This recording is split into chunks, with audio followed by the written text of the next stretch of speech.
13절부터 23절까지 말씀을 교독으로 읽어보도록 하겠습니다.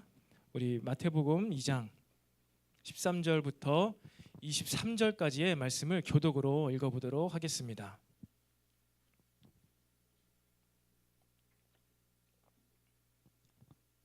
이 장 13절 말씀을 제가 먼저 읽겠습니다. 그들이 떠난 후에 주의 사자가 요셉에게 현몽하여 이르되 헤롯이 아기를 찾아 죽이려 하니 일어나 아기와 그의 어머니를 데리고 애굽으로 피하여 내가 내게 이르기까지 거기 있으라 하시니 요셉이 일어나서 밤에 아기와 그의 어머니를 데리고 애굽으로 떠나가 헤롯이 죽기까지 거기 있었으니 이는 주께서 선지자를 통하여 말씀하신 바 애굽으로부터 내 아들을 불렀다 함을 이루려 하심이라.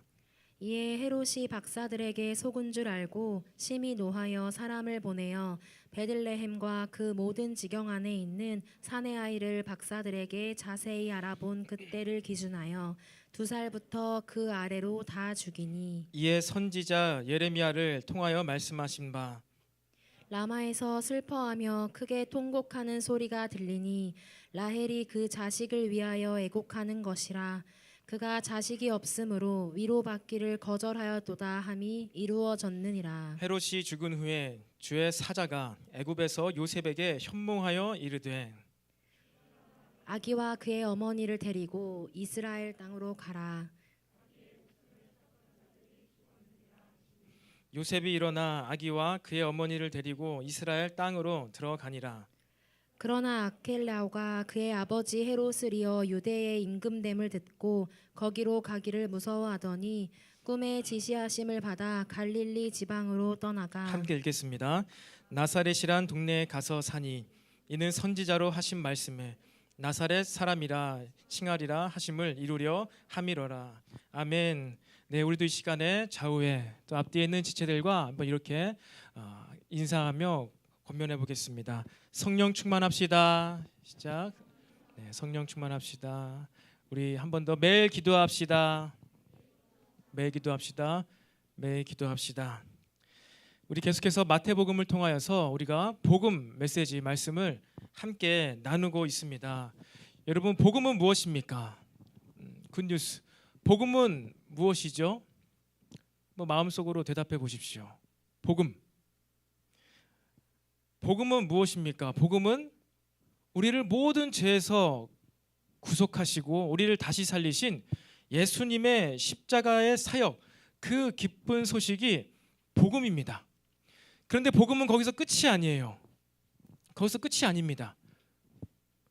만약에 거기서 끝이라면요, 예수님께서 마지막 지상 명령을 내리실 필요가 없는 거예요. 나만 믿으면 되잖아요.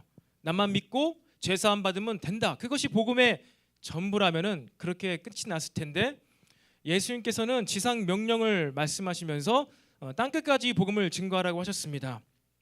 여러분, 복음은 또한 이것입니다. 바로 그 구원받은 자들이 이제 하나님 나라를 살아가는 거예요. 이 땅에서 하나님 나라를 이루면서 살아가다가 하나님 나라에 들어가는 것, 이것이 복음입니다. 우리가 예수님을 믿고 구원받아 천국 가요. 그것이 복음의 전부라면 우리가 예수님 믿는 즉시 우리의 영혼육이 변화산에서처럼 예수님의 신령한 몸처럼 바뀌어서 하늘나라로 올라가야 돼요. 근데 안 올라가잖아요. 그러니까 복음은요, 우리를 구원케 하시는 예수님의 십자가 사역, 그 능력임과 동시에 그 십자가 사역으로 말미암아서 그 복음이 우리에게 어떻게 다가오죠? 우리의 생각과 가치관이 바뀌는 거예요. 그전에는 그 사람의 가치관과 생각이 정말로 경쟁하면서 잘 먹고 잘 살기 위하여서 혹은 이기적인 마음 가운데 욕심 가운데 그냥 그렇게 살아갔는데 그 사람의 생각과 마음과 가치관이 완전 바뀌는 거예요. 나만 위하였다가 남을 위하고 이웃을 사랑하며 그러한 하나님 나라의 통치와 다스림을 이루어가는 삶의 목적, 가치관으로 바뀌게 된 것. 여러분, 이것 또한 복음입니다. 이것이 바로 복음의 시작, 십자가의 구원, 그리고 복음의 완성, 하나님 나라입니다. 그래서 우리가 마태복음을 통해서 계속해서 메시지를 나누는데 그 끝은 항상 무엇입니까? 하나님 나라를 위해서 살아갑시다. 하나님 나라를 위해서 살아가자고 하잖아요. 여러분, 우리가 구원받았는데 만약에 나의 가치관, 내 삶의 목적, 그것이 바뀌지 않았다면은 여러분 진짜 그것이 여러분에게 복음이 맞습니까? 구원 받았어요. 복음을 들었어요. 예수님의 십자가 사역을 믿어요. 믿는데 여전히 나는 똑같이 어떤 성공을 지향하며 어떤 물질을 버는 것을 지향하면서 살아간다. 그것이 참된 복음이겠냐고요. 그것은 참된 진정한 복음일 수가 없습니다. 여러분, 복음은요, 우리를 구원케 하는 구원의 시작, 십자가의 복음일 뿐더러 이 복음은 무엇이라고요? 우리의 마음과 생각과 가치관, 인생의 목적을 바꾸어서 이웃을 사랑하며 하나님의 나라를 위해 살아가게 만드는 소식, 그것이 바로 복음이에요. 예수님의 비유 가운데서도 그렇잖아요. 은 10문화를 가지고 종들에게 나눠줍니다. 어떤 종들은 열심히 일을 해가지고 은 1문화로 10문화를 남겨요. 그러면 그 10문화를 남긴 종에게 그 주인이 나중에 무엇이라고 칭찬하죠?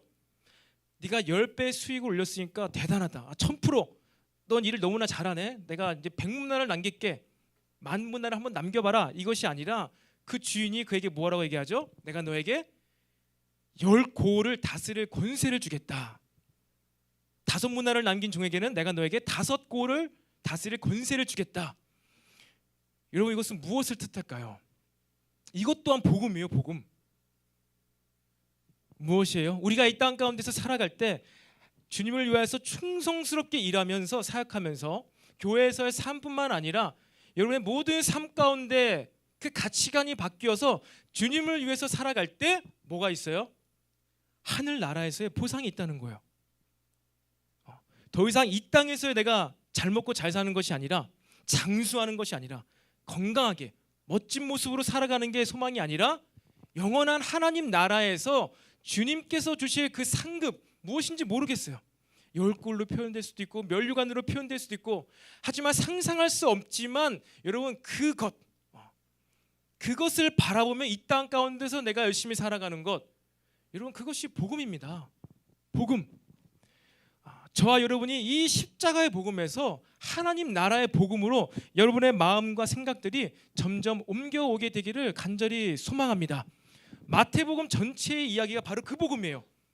로마 제국의 압제했던 그들에게 정치적인 세상의 이 나라의 해방이 아니라 영원한 해방, 참된 해방, 하나님 나라가 있다. 예수께서 다시 오실 때 그 나라에 너희가 들어가게 된다.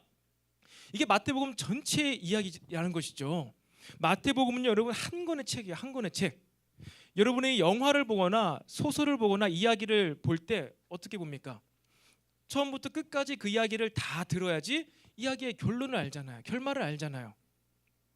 우리는 이야기 보면서 그 이야기 중간중간에 나오는 어떤 배우들의 애드립이나 재미있는 어떤 유머스러운 말이나 대사 하나나 막 이런 거를 보면서 그것이 그 이야기 전부라고 생각하지 않잖아요. 그냥 어떠한 양념 소스 같은 것이죠. 전체 이야기를 매끄럽게 만들어주는. 그런데 우리가 이 성경책을 볼 때, 이 복음서를 볼 때, 하나님의 나라의, 그러니까 하나님의 이야기를 볼 때 마치 그런 거로 하나님 말씀 보지 않나요? 그냥 어떠한 감초 같은 역할을 하는 아주 일부분의 그 사건을 복음의 전체인 줄 알고 그것 하나하나에 희비가 엇갈리는. 여러분, 그럴 수 없습니다. 우리는요, 이 복음서 마태복음 또 끝까지 갈 텐데 이 각 구절, 각 부분을 볼 때 우리는 전체의 이 방향, 이 마태복음이 전체 무엇을 이야기하고 있는데 그것을 위해서 이 얘기가 무슨 상관이 있는가? 여러분, 그렇게 우리는 성령님의 의도를 파악하면서 이 하나님의 말씀을 우리가 함께 살펴보기를 원합니다. 그래서 이 복음, 결국 이 복음은 우리를 죄에서 구원하여서 하나님의 나라로 이끄신다. 그러기 위해서 무엇이 필요합니까? 믿음이 필요하죠. 믿음의 결단, 선택이 필요합니다. 지난 시간에 우리 말씀 나누었죠. 이 동방 박사들처럼 그들은 말씀이 없던 민족이었어요. 하나님이 함께 하지 않았던 민족, 그 사람들이었습니다.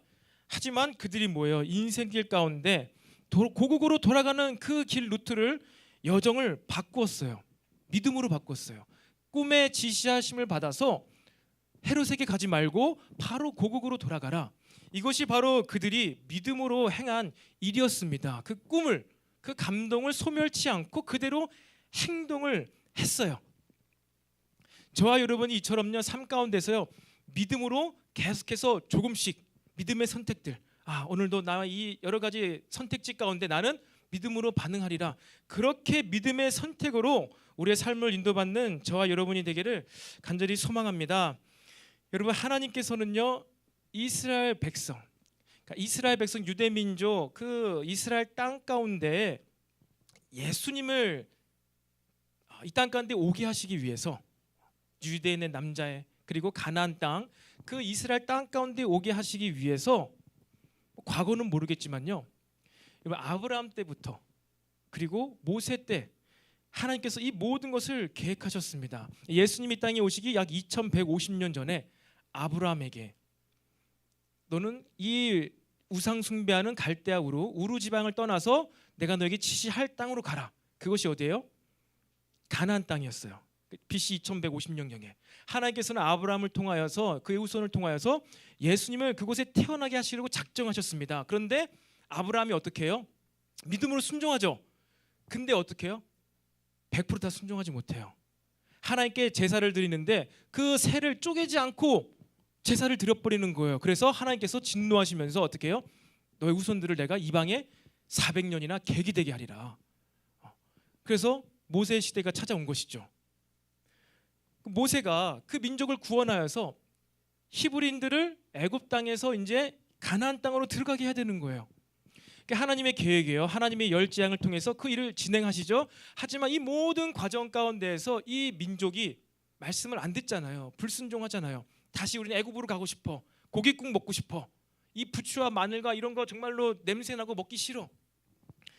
하나님의 이 원대한 계획, 예수 그리스도를 이 땅에 오게 하고 싶은 그 계획이 있는데, 그래서 하나님께서는 기적도 일으키시고 엄청난 일을 하시는데 사람들은 계속해서 불순종합니다. 하나님의 계획이 실현이 안 되는 거 아니야? 하나님이 이스라엘 백성이 죄를 지으니까 열받으셔가지고 이 모든 민족을 다 죽이겠다고 하시는데, 하나님의 이 놀라운 이 스토리가, 역사가 그냥 광야에서 끝나는 것 아니야? 이렇게 생각할 만큼 위태위태한 순간들이 있습니다. 위태위태한 순간들, 사람의 실수, 실책. 하지만 그럼에도 불구하고 하나님께서는 때론 모세와 같은 중보자를 세우세요. 하나님, 안 됩니다. 당신의 이름 때문에 출애굽했는데 당신이 여기서 백성을 다 죽이게 되면은 당신의 이름이 어떻게 됩니까? 당신이 우리 조상들에게 그리고 나에게 약속하셨던 그 언약을 다시 한번 기억하소서 하면서 하나님께서 뜻을 돌이키시고 화를 참으시고 백성들을 가나안 땅까지 인도하십니다. 그렇게 해서 잘 사나 싶었더니 또 불신합니다. 사사 시대를 지나고 왕정 시대를 지나서 점점점 이스라엘 왕국이 커져가지고 딱 그 가나안 땅을 잘 차지하고 있는 것이 아니라 어떻게 돼요? 이제 완전히 끝났어요. 포로가 돼버리잖아요. 포로가. 이스라엘 유대 나라가 사라져버린 거예요. 완전 망했다, 끝났다. 하나님께서 2000년 전에 계획하신 게 1500년 만에 끝이 나버리는구나. 시제 끝났죠. 끝났는데 선지자들을 통해서 예언하신 그 예언으로 말미암아서 바벨론 제국도 지나고 페르시아 제국도 지나가지고 그리스 제국도 지나갑니다. 그리고 로마 제국 시대 가운데 예수님께서 유대 땅 가운데 결국엔 태어나시는 거예요. 이 하나님의 일하심입니다. 여러분, 저와 여러분의 삶 가운데 하나님께서 하시는 일이 바로 이러한 일이라는 거예요. 이러한 스케일입니다. 하나님께서는요, 저와 여러분의 삶 가운데 때로는 믿는 자들을 통해서 선한 일을 하시고요, 때로는 믿지 않는 자 혹은 그것과 상관없이 악한 일도 허락을 하셔가지고 하나님 당신의 뜻을 이루어 가십니다. 여러분, 모든 것을 하시고 우리의 삶을 이끌어 가시는 그 하나님을 신뢰하시기 바랍니다. 하나님을 믿고 순종함으로 삶을 살아가야 돼요. 여러분, 하나님을 신뢰하지 않고는요, 여러분, 이 죄 많은 세상 가운데에서 어떻게 우리가 삶을 살아갈 수가 있겠습니까? 최근에 이 통계 자료를 보니까요, 10대, 20대, 30대 사망률 1위, 사망 원인 1위가 무엇인지 혹시 아시나요? 보신 분도 계시겠지만 10대, 20대, 30대 사망 원인율 1위가 암이거나 교통사고가 아니라 무엇이죠? 자살이에요. 자살. 10대들은 43.7%, 20대는 56.3%, 30대는 40%의 사람들이 자살로 죽는다는 거예요. 그러니까 저와 여러분 20대, 저는 30대죠. 여러분 20대 가운데 뭐 교통사고나 병에 걸려서 죽을 수가 있잖아요. 근데 모든 죽는 사람 가운데 10명 중에 5.6명이 자살이라는 거예요. 자살. 10대들도 한 4.6명, 30대도 몇 명? 4명. 분명히 이전보다 이 삶의 이런 것들은 나아진 것 같은데 작년이에요. 2021년도. 여러분 이 코로나 시작하면서 20년도와 21년도에 여러분 무엇을 탔습니까? 국가로부터 소비지원금. 지원금 받았잖아요. 저도 받았어요. 그 과거에 그 언제도 한 번도 없었던 그러한 돈을 나라에서 막 줬어요. 뭐 실업수당도 주고 민생안정수당도 주고 뭐도 주고 돈을 많이 뿌렸습니다. 그럼에도 불구하고 10대, 20대, 30대 자살률 1위가 자살 1위 원인이 바로 이 자살이라는 거예요. 사망률 1위 원인이. 그리고 우리나라는 지금 출산율 세계 최저 0.7명. 저도 최근에 셋째를 낳았지만 셋째를 낳으면요 돈을 줍니다. 나라에서 200만 원 주고 100만 원 주고 50만 원 주고 또 20만 원 주고 제가 사는 동네 성남시가요 거의 한 3,400만 원 주더라고요. 셋째를 낳으니까.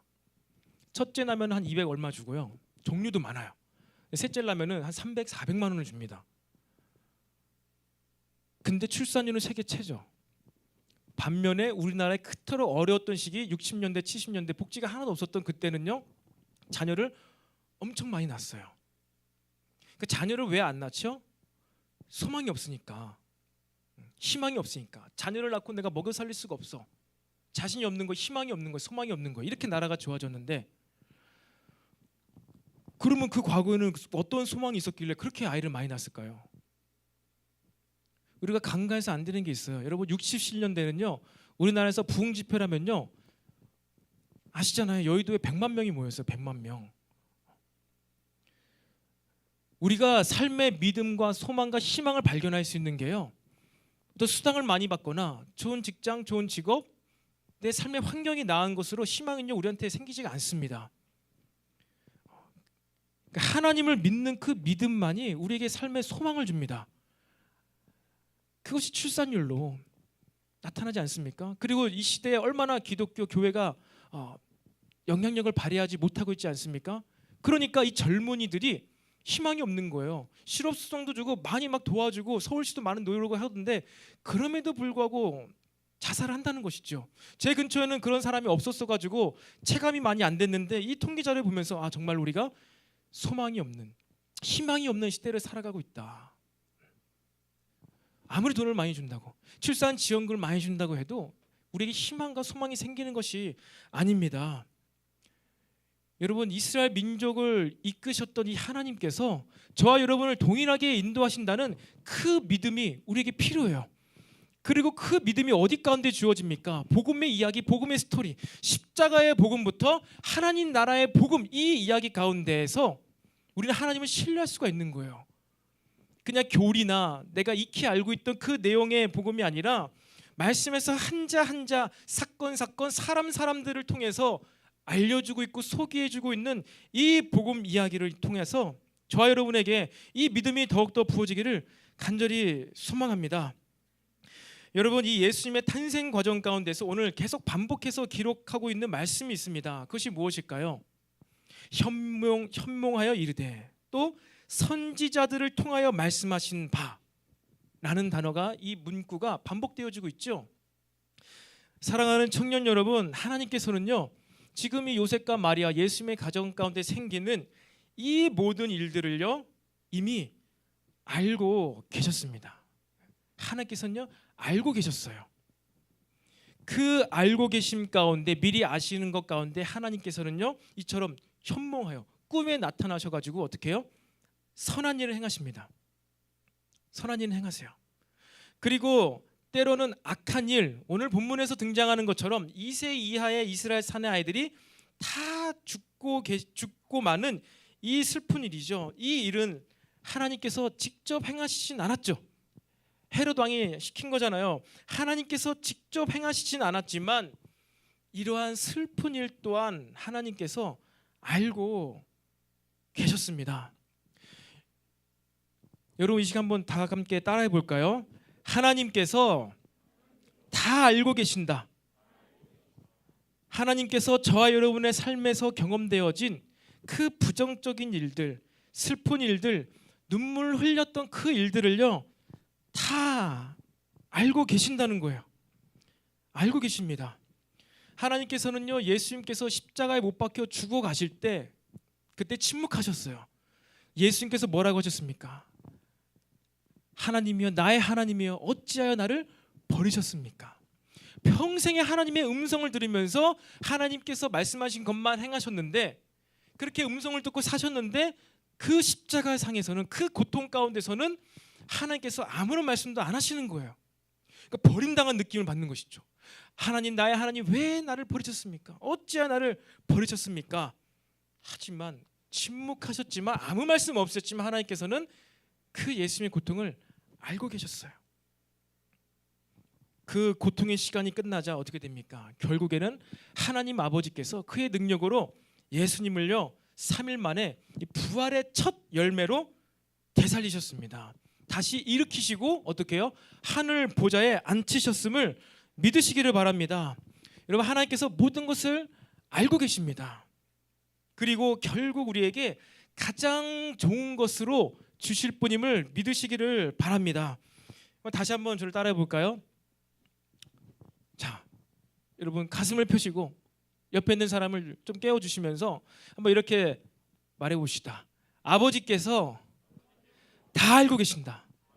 다시 한번 아버지께서 다 알고 계신다. 제 둘째가 이제 저랑 떨어져 있으면 슬퍼합니다.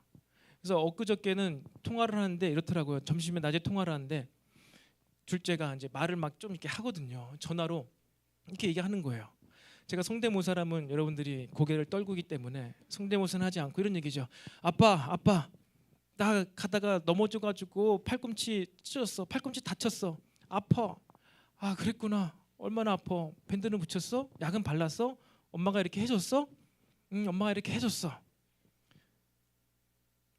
다 얘기를 해요. 저 위로를 해주죠. 이미 아파요. 이미 아픈 거 이미 지나간 일이에요. 근데 뭐 그렇게 말하라고 한 것도 아닌데 둘째가 이제 전화를 해서 저한테 그 얘기를 하는 거예요.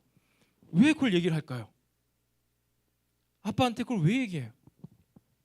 이 밴드도 붙였고 고통은 가시고 있는데 아빠도 이걸 알았으면 좋겠는 거예요. 내가 말한다고 해서 이게 지금 당장 치료되고 하는 것은 아니지만 나의 상황을 좀 아빠도 알았으면 좋겠는 거예요. 그렇게만 되더라도 그 아이는 스스로 위로를 받는 것이죠. 본능적으로 알고 있는 거예요. 아, 나의 이 고통을 누가 알고만 있는 것이 나에게 위로가 되는구나. 이것을 알고선 다 얘기를 해줍니다. 그러니까 저희 아가들이 어떤 어려움이 있어도 그게 무슨 어떤 큰 어려움이겠습니까? 뭐 다치거나 뭐 조금 이거 하거나 뭐 엄마한테 혼났거나 다 그런 거죠. 그러니까 제가 들어줄 수 있는 거예요. 그럼 저 이러쿵저러쿵 다 들어주고 위로해줍니다. 괜찮아, 걱정 마, 금방 날 거야. 괜찮아, 엄마가 너를 위해서 다치지 말라고 그렇게 혼낸 거야. 모든 것을 다 얘기해줘요. 그러니까 아빠니까 그걸 다 들어주는 거예요. 들어줄 만한 사람이니까.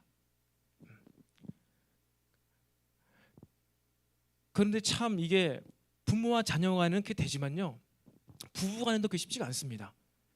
그러니까 다른 사람에게 나의 이 상황들, 과거에 이미 지나간 슬픈 일들을 말하잖아요. 왜 말한다고요? 위로받기 위해서. 그러니까 누군가는 나의 이 마음을 좀 알았으면 좋겠어서 그걸 얘기를 하는 거예요.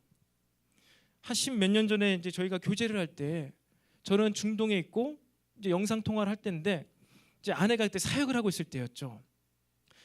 그 여러 가지 뭐 삶에서 뭐 사역에서 힘든 일들을 이제 막 저에게 얘기하는 거예요.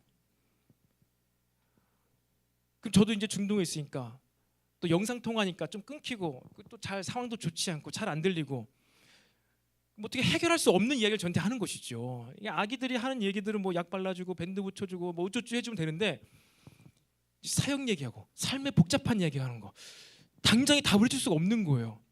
그냥 영혼 없이 그랬구나 들어줄 수 있는데 그러면 안 되잖아요. 잘 들어주고 하는데 이거 어떻게 위로를 해줘야 되지? 어떤 말을 해주는 게 좋은 걸까? 그러니까 저도 막 답답하고 짜증나고 하니까 어떻게 위로를 못 해줘요. 저도 막 화를 내는 것이죠. 그래서 내가 어떻게 해주라고? 내가 여기 이렇게 떨어져 있는데 나도 피곤해 죽겠다고. 여러분 부부간에도요. 여러분 지혜가 필요합니다. 나를 사랑한다고 해서 나의 모든 이 삶의 인생의 짐을요. 그 이가 다 받아줄 수가 없어요. 근데 누구한테 얘기하고 싶잖아요. 누구한테 얘기해야 돼요? 하나님께 말씀해야지. 이야기해야죠. 하나님께. 하나님은 우리 아버지가 되세요. 능히 다 들으실 수 있는 분입니다. 제가 울산에서의 삶을 정리하면서 이제 그 산책하는 그 트랙을 돌면서 하나님께 간절히 기도하는 거예요. 질문하는 것이죠. 주님, 1년간의 이 참 고달픈 이 시간들이 다 이제 끝이 났습니다. 하나님 제가 이렇게 했습니다. 하나님 제가 이렇게 했어요. 제가 잘했나요? 하나님 제가 또 이런 것들은 좀 아쉽습니다. 물어보고 질문하는데 임재가 뭐지? 임재가. 여러분 우리가 이 시간 가운데 딱 형식이 있잖아요. 뻔한 스토리잖아요. 그런 것 가운데는요, 여러분 오히려 하나님의 임재를 느끼기가 어려울 수가 있습니다. 혼적인 감정적인 사람이 많이 모여 있으니까 멜로디와 노래가 있으니까 그런 감정을 느낄 수는 있어도요, 그 영적인 하나님의 임재 오히려 이런 것이 방해될 수 있어요. 여러분 바라기는요, 이 함께 모이는 공예배 가운데 여러분들 어떤 임재하심을 느꼈으면요, 이제 여러분이요 개인적으로 하나님께 이야기를 하는 거예요. 말을 하세요. 말을. 하나님 우리 아버지시라니까 다 들어주실 수가 있어요. 여러분의 겪은 그 슬픈 일들 아세요. 아시는데 말을 해보라는 거예요. 이런 일이 있었습니다. 저런 일이 있었습니다. 그걸 아시는 분께, 그리고 능히 위로하실 수 있는 그 하나님께 여러분 대화를 해보시기 바랍니다. 혼자 그냥 마음이 딱 동할 때 그 자리에 나가서 지금 내가 말하고 싶은 그 순간에 그때 하나님께 이야기를 하면서 무엇입니까? 하나님의 임재를 느끼게 되시기를 간절히 소망합니다. 그렇게 여러분의 그 믿음이 여러분의 실제가 되기를 원합니다. 살아계신 하나님을 여러분 마음껏 더 느끼시고 여러분의 그 고통, 슬픔, 눈물을 흘릴 수밖에 없는 그 이야기를 듣고 싶은 거예요. 저도 아이들과 대화하면 더 듣고 싶어요. 학교에서는 어떻게 공부했나? 무슨 일이 있었나? 듣고 싶은 거예요. 하나님께서도 여러분의 그 이야기를 듣고 싶은 줄로 믿으시기를 바랍니다. 다 아십니다. 아시지만 침묵하실 때도 있고요. 그 결국에는 가장 좋은 것을 여러분에게 주십니다. 그리고 하나님께서는요, 저와 여러분의 삶을 다 아실 뿐만 아니라 모든 것을 다 아시고 이제 우리에게 뭐라고 하시죠? 명령하십니다. 지시하십니다. 현몽 발음이 진짜 어렵네요. 현몽하여 이르되 헤롯이 아기를 찾아 죽이려고 한다. 현몽하여 이르되 아기의 목숨을 찾던 자들이 다 죽었다. 꿈의 지시하심을 받아 갈릴리 지방으로 가거라. 여러분 지금까지 살아오시면서 계획표를 세우고 그에 따라서 이 삶을 혹시 살아가고 계신가요? 여러분 분명한 계획, 목적, 목표를 세우고 삶을 살아가시기를 바랍니다. 제가 고등학교 때 밤 11시까지 야자를 했습니다. 3년 동안, 고등학교 3년 동안. 그러니까 자율학습 시간이 굉장히 많아요. 그래서 학교에서 강제로 시킨 게 있어요. 무조건 하루 이 자기가 무슨 공부를 할지 그 계획표를 항상 줬습니다. 아침에. 그러면은 이제 이것을 1시간 단위, 50분 단위로 다 짜요. 한 항목이 한 8개, 9개 나옵니다. 처음에는요, 이 공부 계획 짜는 것 자체가 너무 시간 많이 걸리는 거예요. 20분 동안 공부 계획을 짜고 있어요. 과탐은 어디서부터 어디까지, 수탐은 어디서부터, 언어 영역은 어디서부터 어디까지. 아 이거 왜 짜는 거야 도대체 이 계획표를. 아 이거 계획표 짜는 30분 걸려가 내가 30분 동안 공부를 못한 거네. 막 이렇게 막 투정 부리고 불평을 했는데 처음에 시간도 많이 걸리고 어려웠는데 그게 한 3주만 지나가니까 그 다음부터는요 이제 계획이 자동으로 막 짜져요. 계획표를 짜는데 그냥 술술술 손이 가면서 한 1분이면 그날 하루 내가 무엇을 공부해야 될지가 쫙 나와요. 그리고 공부를 합니다. 또 공부를 하면 여러분 학교에서 공부하면 어떻게 되죠? 졸리잖아요. 그렇죠. 공부만 하면 졸리잖아요. 그럼 공부하다 때로는 졸아요. 그러다 다시 깨요. 그러면 시간이 지나갔어. 큰일 났다. 내가 계획표를 세운 게 있었는데 내가 지금 얼마만큼 했고 얼마가 모자르지 하면서 빨리 계획표를 다시 보고 이만큼 내가 뒤쳐줬구나. 빨리 정신 바짝 차리고 그날 세운 계획표대로 그 분량을 채우며 공부를 했던 기억이 있습니다. 이게 습관으로 자리 잡고 3년 동안 이것을 반복을 한 거예요.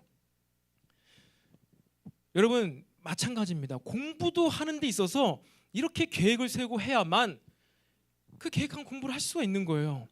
하물며 여러분 훨씬 더 복잡하고 다사다난한 여러분의 삶, 인생 가운데 이 청년의 때 여러분 계획이 있으십니까?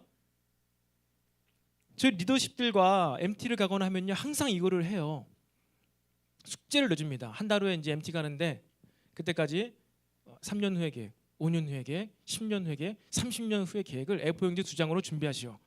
딱 준비하고 이제 리더 MT 가가지고 쫙 그거를 같이 공유하는 것이죠.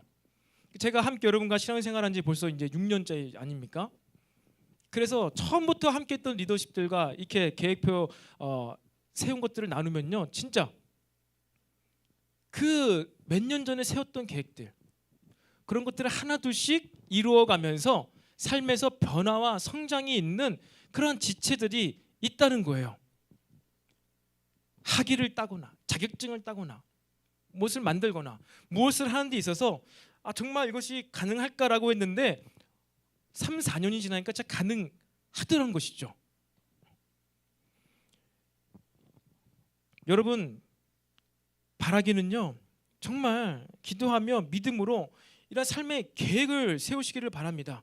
그렇게 계획을 세우고 실행해서 그 결과물들을 맛볼 때 인생의 열매를 맛보는 거예요. 정말 보람을 느끼는 것이죠. 진짜 내가 어려웠는데 시간도 없고 바빴는데 내가 그래도 계획을 세워서 내가 이런 학위를 땄네, 내가 이런 자격증을 땄네, 너무나 기쁘다, 보람차다, 좀 인생 좀 잘 살았다. 그렇게 인생의 열매를 맛보면은 뭘 안 먹게 될까요? 야식을 안 먹게 돼요. 인생의 달콤한 열매를 맛보지 못하고 그 공허함이 있으니까 날마다 밤마다 잠이 안 오고 왜 나는 인생이 똑같나 이러면서 모르겠다 먹자 이러면서 저 같은 경우에 치킨을 시켜 먹고 뭘 시켜 먹고. 여러분 왜 사람이 자꾸 냉장고 문을 들락날락하고 배달의 민족 왜 자꾸 누르고 왜 자꾸 먹으려고 하죠? 이미 배가 부른데 안 먹고 자도 되는데 꼭 먹어가면 되겠어. 왜 그럴까요? 배가 고플 수도 있죠. 하지만 뭐 때문에 그래요? 대부분은요 만족감이 없기 때문이에요. 만족감. 삶이 공허해가지고 배는 부른데 그 공허함을 채우려고 자꾸 냉장고 들락날락하고 뭐 자꾸 시켜 먹고 안 먹어도 되는데 과자를 자꾸 먹어요. 왜 그래요?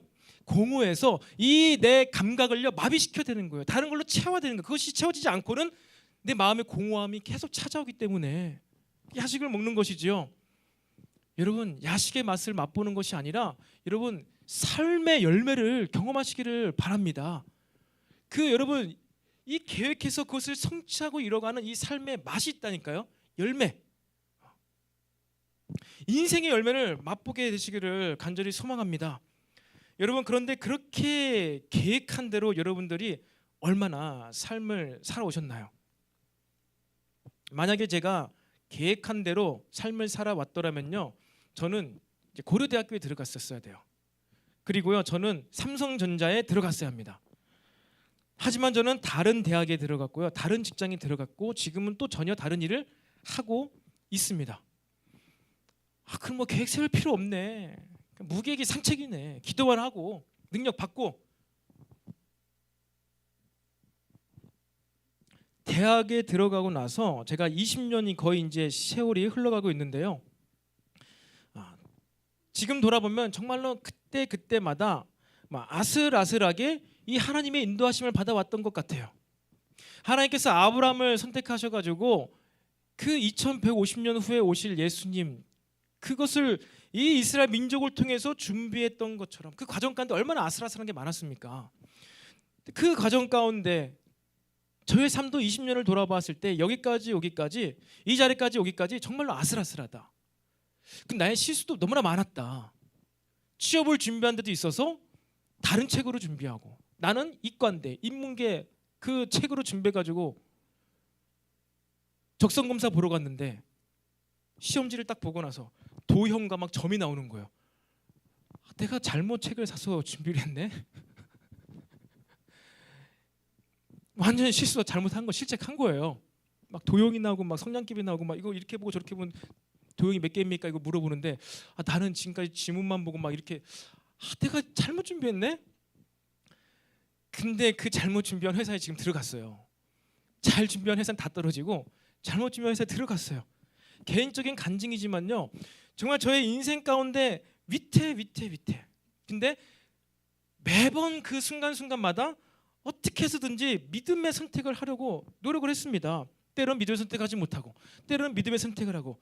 하지만 그 모든 과정들이 저를 여기까지 인도해 온 것 같습니다. 여러분, 계획을 세워야 됩니다. 계획을 반드시 세워야 됩니다.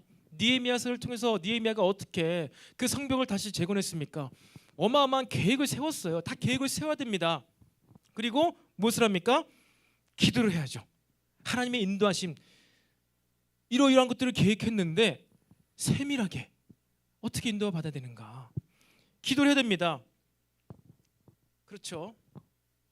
내가 공부할 거를 딱 시간표를 짜고 기도하는 거. 주님, 내가 계획표를 짰습니다. 반드시 이것대로 내가 공부할 수 있도록 지혜를 주시고 나에게 힘을 주세요. 졸지 않도록 주님 날 깨워주세요. 막 기도를 하잖아요. 그렇게 해야 됩니다. 그렇게 하십시오. 그런데 어느 순간부터는요, 이 순서가 바뀌게 돼요. 저도 최근 몇 년 전부터 이것을 경험하고 있습니다. 그렇게 하다가 보면요, 이제 알게 돼요. 어느 순간부터 기도 없이, 하나님과 관계없이, 하나님 나라에 관계없이 계획 세우고 기도하는 것보다 기도부터 하고, 기도를 하고 주시는 감동에 따라서 내가 계획을 세우고 이것을 수행해 나가는 것이 가장 지름길이고, 빠르진 않을 수 있어요. 지름길이고, 시간을 또 오히려 아끼게 된다는 것을 저는 최근 배우고 있습니다. 기도하고 계획을 세우고, 기도하고 수행하고, 이렇게 했을 때 실수를 줄일 수가 있고요, 잘못을 더 줄일 수가 있는 것이지요. 사랑하는 청년 여러분, 방법은 다 다를 수 있습니다. 오늘 말씀 가운데서는 꿈에 또 기록된 말씀에 방법은 다를 수 있지만, 여러분의 어떠한 계획, 어떤 것을 하기 전에 하나님의 지시하심을 받는 것, 그분의 음성을 듣는 것, 그 임재의 자리 가운데 더 많은 시간 머물게 되시기를 바랍니다. 우리는 임재의 시간 가운데 머무는 것들이 너무나 필요해요. 그리고 음성을 듣고 지시하심을 받고 그것을 수행하는 것이 필요합니다. 지시하심을 먼저 받고, 그렇다면 이것을 수행하기 위해서 내가 무엇을 해야 될까? 계획을 세우는 거예요. 이 요셉이 꿈에서 지시하심을 받아서 이제 이동을 하게 됐죠. 애굽으로 내려가게 되고. 근데 이런 것 가운데 여러분, 만약에 마리아에게 믿음이 없었더라면은, 분명히 음성은 요셉이 들었잖아요. 임신한 마리아는 듣지 못했습니다. 근데 마리아에게 믿음이 없어요. 남편의 권위를 인정하지 않아요. 마리아가 그런 것이죠. 난 지금 떠나기 싫어. 내가 임신해가지고 배가 이만큼 불렀는데 여행하다가 유산하면 어떡해? 난 못 가. 그게 지금 말이 되냐고. 그 수백 킬로 떨어진 그곳까지 어떻게 가냐고. 만약에 그렇게 얘기를 했다면은 그것이 더 맞는 말이죠. 맞는 말이잖아요. 유산하면 어떡해. 그리고 왜 갑자기 헤롯이 미쳐도 미쳤지, 2세 이하 아이를 다 죽인다고 말이 되냐고. 그런 일이 있겠냐고. 설마 그런 일이 있겠냐고. 그래서 남아 있었더라면은 그 예수님이 태어나지 못했던 것이죠. 얼마나 아슬아슬합니까, 이 순간이. 근데 그 길 가운데 이 가족이 한 믿음 가운데 한 부르심으로 모여 있으니까 남편을 따라서 그 애굽까지 내려가는 거예요. 그리고 거기서 얼마 정도 이제 머물면은 자리를 잡고 얼마나 편하겠습니까? 근데 가만히 있다가 또 다시 지시하심을 또 받게 돼요. 꿈 가운데 아기를 찾던 자들이 다 죽었으니 이제 다시 가라. 다시 가는데 아켈라가 왕이 돼가지고 그가 또 우리를 죽이면 어떻게 합니까? 요셉도 자신의 얘기를 하는 것이죠. 두렵습니다. 죽을 것 같습니다. 그러니까 또 뭐예요? 그래, 그러면 갈릴리로 가라. 나사렛 지방으로 가게 되는 거죠. 근데 그 또한 성경의 선지자들을 통해서 기록된 말씀이었다는 것입니다. 여러분, 우리가 이렇게 하나님의 음성을 듣고 지시하심을 받고 감동을 받을 때요, 그것을 함께 나누고 함께 해석할 수 있는 여러분 공동체가 반드시 필요합니다. 그냥 내 감정에 겨워서 헛걸을 들을 수도 있어요. 그런데 우리가 팀으로 또 모여 있잖아요. 그리고 또 우리의 교회 모임뿐만 아니라 또 결혼해서 가정을 이루고 있는 사람, 부부가 된 사람들도 있잖아요. 여러분, 한 사람의 음성을 듣고 감동을 받았어요. 그러면요, 그것을 이야기해 주세요. 이야기를 하시기 바랍니다. 뚱땅지 같은 이야기라도 일단은 존중하는 거예요. 일단은 존중해 주면서, 아 그래? 그런 감동을 받았어? 그런 음성을 들었니? 아 그렇다면 나도 한번 기도해 볼까? 나도 한번 기도해 볼게. 만약에 정말로 우리가 같은 믿음, 같은 부르심을 향하여 나가고 있다면요, 그렇게 기도하며 나아갔을 때 꿈은 아닐지 몰라도 어떻게 해요? 같은 감동을 받게 되는 줄로 믿으시기 바랍니다. 성령님께서 말하시는 분은 한 분이세요. 근데 그 같은 팀이나 같은 그 부부에게 한 사람에게는 이렇게 말씀하시고 한 사람은 저렇게 말씀하실까요? 두 사람을 일관지시키기 위해서? 절대 그렇지 않아요. 같은 감동을 주신다니까요. 꿈을 꿔더라도 같은 꿈을 꾸게 해주세요. 여러분, 하나님의 지시하심을 받는 삶을 사시기 바랍니다. 기도하는 것 가운데, 먼저 기도하고 기도하는 것 가운데 뭐래요? 지시하심을 받게 돼요. 기도하는 것 가운데 마음의 소망을 품고 그렇게 지내는 것 가운데 꿈에 나타난다니까요. 꿈에 역사가 나타나요. 꿈에서 사람을 만나고 꿈에서 음성을 듣고, 그런 게 헛꿈일 수도 있잖아. 개꿈일 수도 있잖아. 그럼 어떻게 해요? 공동체와 나누는 거예요. 친구 말고 신뢰할 수 있는 믿을 만한 리더십이랄지 그 사람 나누는 거예요. 그러면서 성령님께서 지금 나를 통하여서 혹은 내 팀을 통하여서 아니면 사역자를 통하여서 아니면 가정 가운데 아내를 통해서 남편을 통해서 자녀를 통해서 부모님을 통해서 좀 뭘 하시겠다는 거, 하나님께서는요 명령을 하신다는 거예요. 넌 지금 피해야 된다. 다시 와야 된다. 겁이 나니? 그럼 나사렛으로 가지 않을래? 여러분, 그렇게 우리가 먼저 기도하고 지시하심을 받으면서 나의 인생을 계획하는 거예요. 시간표를 짜는 거예요. 그러면 무엇이 생겨요? 믿음이 생겨요. 이거는 믿음을 달라고 하지 않아도 돼. 믿음이 부어져요. 내가 분명히 들었으니까 그냥 믿음입니다. 믿음. 그렇게 저는 최근에 이제 겨울 사역을 한번 생각해 보게 되었어요. 계획하게 되었어요. 내가 계획하고 기도해서 해주십시오가 아니라 정말로 어떠한 소망 가운데, 여러 가지 생각 가운데, 기도 가운데 그러한 정말로 꿈에 지시하심을 받아가지고 준비하고 있어요. 다시 기도하고 있어요. 계획을 세우고 있어요. 사람에게 연락하고 있어요. 보니까 길이 열렸어. 할 수 있어. 여러분, 하나님께서는 저 여러분에게 말씀하시는 분임을 믿으시기를 바랍니다. 그렇게 우리는 믿음이 부어지는 거예요. 믿음을 받고 살아가는 것입니다. 바라기는요, 여러분, 우리 이 청년 공동체 안에서 이러한 일들이 더욱더 풍성하게 일어나길 간절히 소망합니다. 우리 사람의 노력과 이 사람의 소통, 대화뿐만 아니라 성령님께서 저와 여러분에게 각자에게 개인적으로 무엇이에요? 말씀하세요. 여러분, 각자가 성령님과 교제하시고 소통하시고 감동을 받으면서 우리 믿음의 공동체를 함께 세워 나가기를 축복합니다. 여러분, 그렇게 요셉이 지시하심을 받았어요. 결론입니다. 지시함을 받았어요. 가장 선한 길로 하나님께서 인도하시지 않으셨겠어요? 지시하심을 받아서 다시 베들레헴으로 가려고 했지만 그곳에는 아켈라가 있어서 안 되겠어. 그래서 어디로 가요? 다른 데로 가.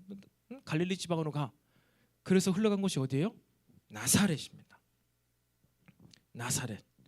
여러분 나사렛은요 유대인들에게 있어서 특별히 이 마태복음을 읽는 유대인들에게 있어서요 단순한 지명, 한 지방, 플레이스, 프로방스, 장소를 의미하지 않아요. 나자렛, 촌동네입니다. 그리고 유대인들은요 경멸하며 멸시하는 곳이에요. 로마 군사들의 주둔지가 그곳에 있었어요. 유대인들 가기 싫어하는 곳이에요. 천한 곳이라고 생각했던 거예요. 지역의 분위기가. 여러분 제가요 이 동네 저 동네 최근에 많이 살아봤습니다. 예전에는 이제 수원에 살았었고 그리고 광명에도 살아봤고 그리고 제가 참 1년은요 강남에도 살아봤습니다. 강남 한복판에서 평당 5천만 원 하는 곳에서 잠시 새로 1년 살아봤습니다. 그리고 지금은요 분당에 살고 있어요. 같은 나라인데 같은 경기도권인데도 불구하고요 여러분 이 동네마다 도시마다 지역마다요 분위기가 완전 달라요. 그곳에 어떤 분위기가 있다는 거예요. 그리고 그런 분위기 가운데서 자라나면은 그 동네 분위기가 그 사람에게도 영향을 줍니다. 예수님께서 나사렛 출신이다. 나사렛에서 그 유아기를 보내고 사춘기를 보내고 자라나셨다. 여러분 이것은 무엇을 뜻할까요? 그가 어릴 적에 멸시 천대를 받으며 성장했다는 것을 의미합니다. 이사야서 53장 2절 상반절에 이런 말씀이 있어요. 그는 주 앞에서 자라나기를 연한 순 같고 마른 땅에서 나온 뿌리 같아서. 여러분 하나님의 완벽하신 계획 가운데 이 예수님의 부모들이 인도하심을 따랐어요. 꿈에서 지시를 받아서 가장 선한 곳으로 딱 왔는데 그곳이 어디요? 나사렛, 촌동네, 유대인들이 싫어하는 곳, 경멸하는 장소. 그 악한 그 동네 기운 가운데 마른 땅에서 볼품없이 그냥 그 어린 시절을 보냈던 분이 바로 예수님이라는 것입니다. 유대인들에게 사람들에게 환영받지 않는 동네 가운데에서 예수님께서 자라나신 거예요. 사랑하는 청년 여러분, 저와 여러분이 믿음의 여정을 지나서 아슬아슬하게 그렇게 지시하심을 받아서 음성을 들으며 분명 여기까지 왔는데 그것이 나사렛이에요. 사람의 인정이 없는 곳이에요. 내가 믿음으로 이렇게 순종을 왔는데 사람이 인정하지 않는 그 자리에 내가 놓여지게 될 수도 있다는 것입니다. 다음 시간에 계속 나누겠지만요. 여러분 이 장 바로 뒤에 무엇이 시작돼요? 예수님께서 세례 요한을 통하여서 이 세례를 받게 됩니다.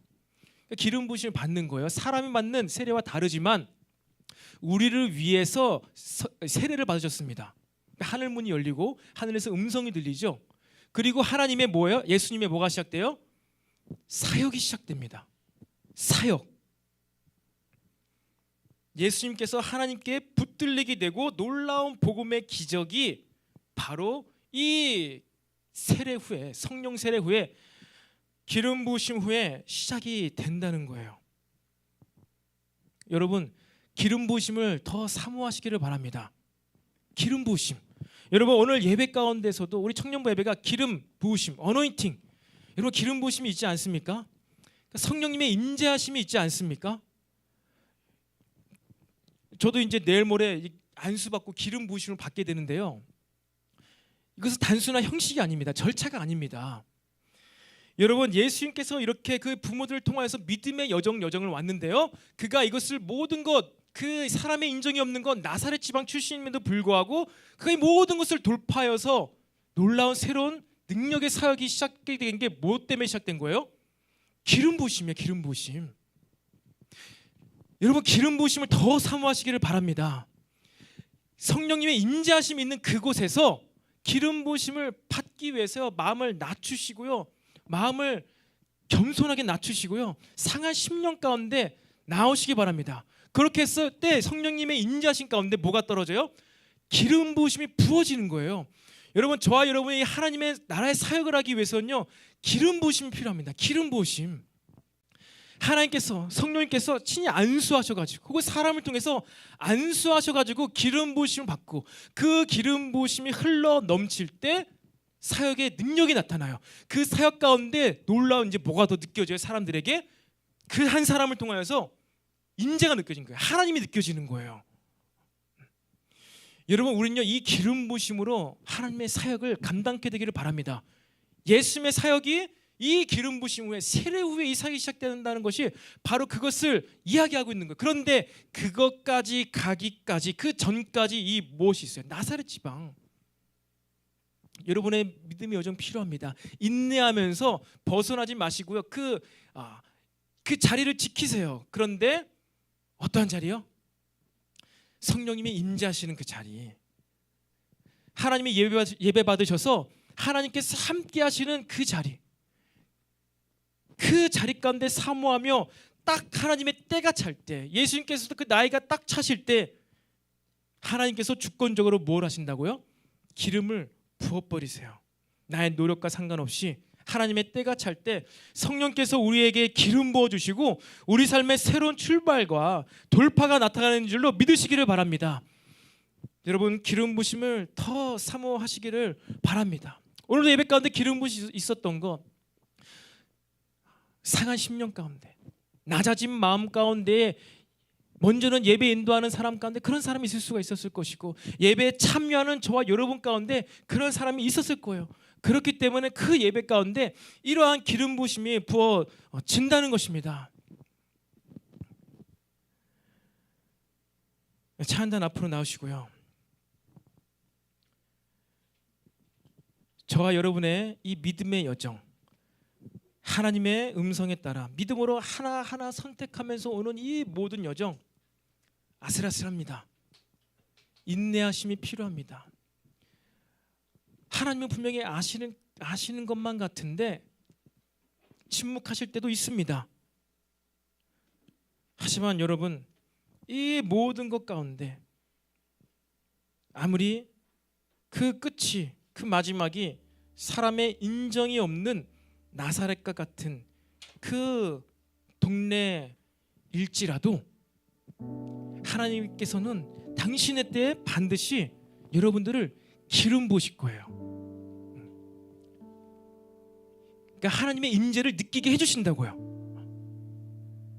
그러니까 하나님이 살아계심을 다시 한번 느끼게 경험케 해주신다고요. 제가 몇 번이고 얘기하지 않았습니까?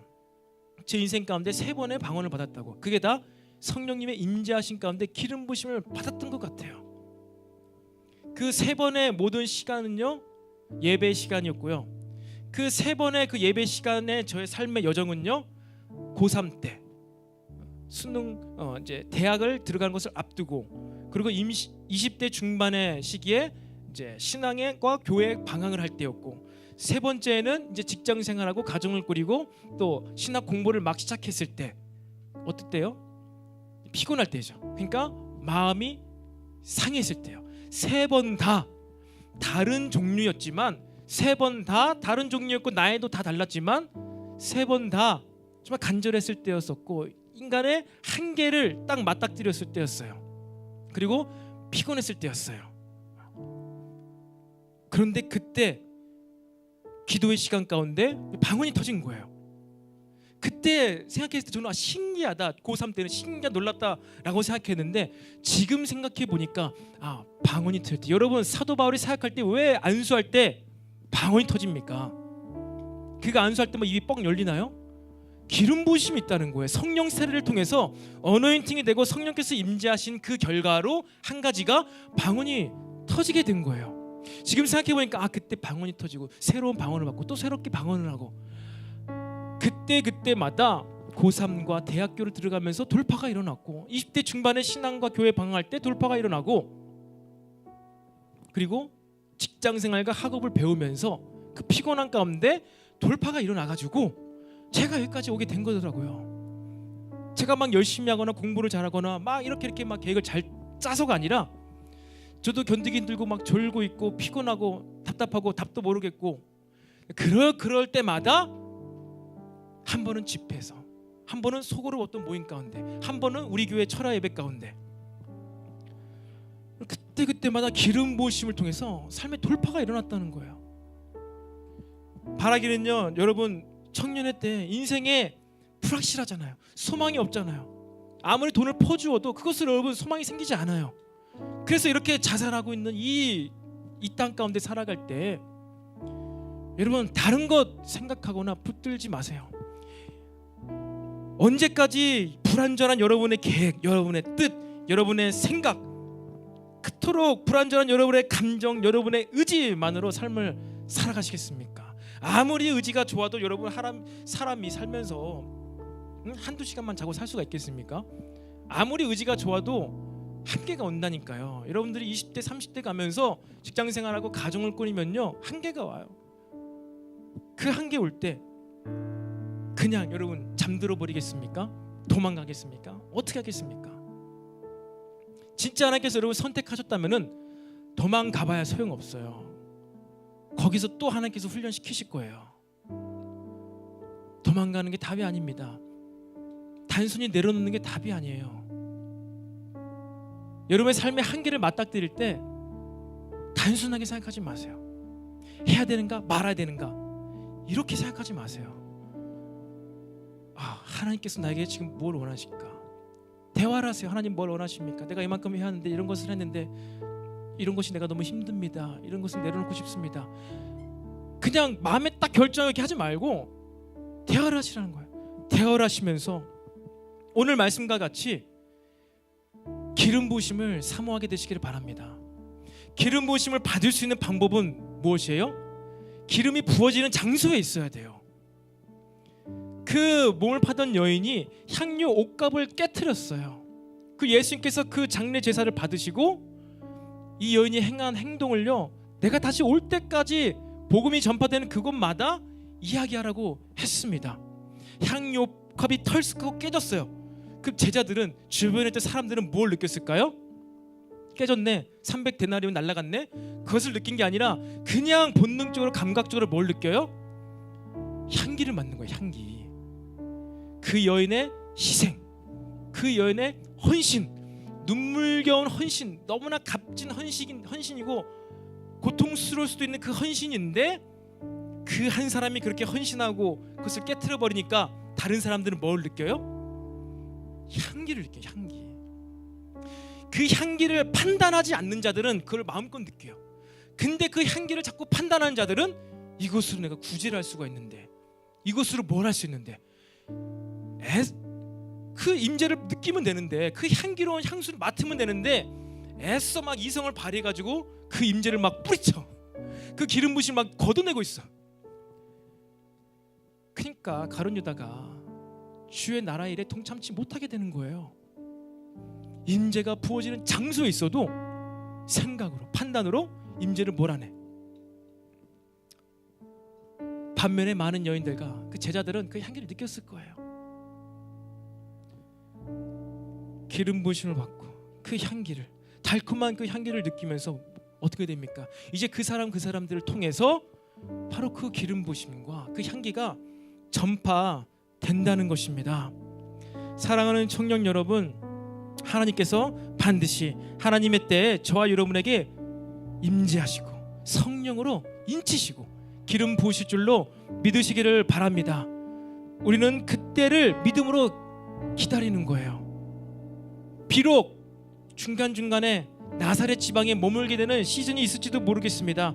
하지만 마침내는 예수님께서 부활하셨던 것처럼, 그 놀라운 부활의 모습으로 하늘에 올라가셨던 것처럼 마침내는 영광스러운 모습으로 저와 여러분을요 인도하실 줄로 믿으시기를 바랍니다. 그렇게 하나님의 기름 부심을 갈망하시기 바랍니다. 우리를 새롭게 하고 새 힘과 새 능력과 새 은사를 주시는 그 성령님의 기름 부심이 저와 여러분에게 오늘 가득히 부어지기를 축복합니다. 우리 시간 다 같이 자리에서 일어나서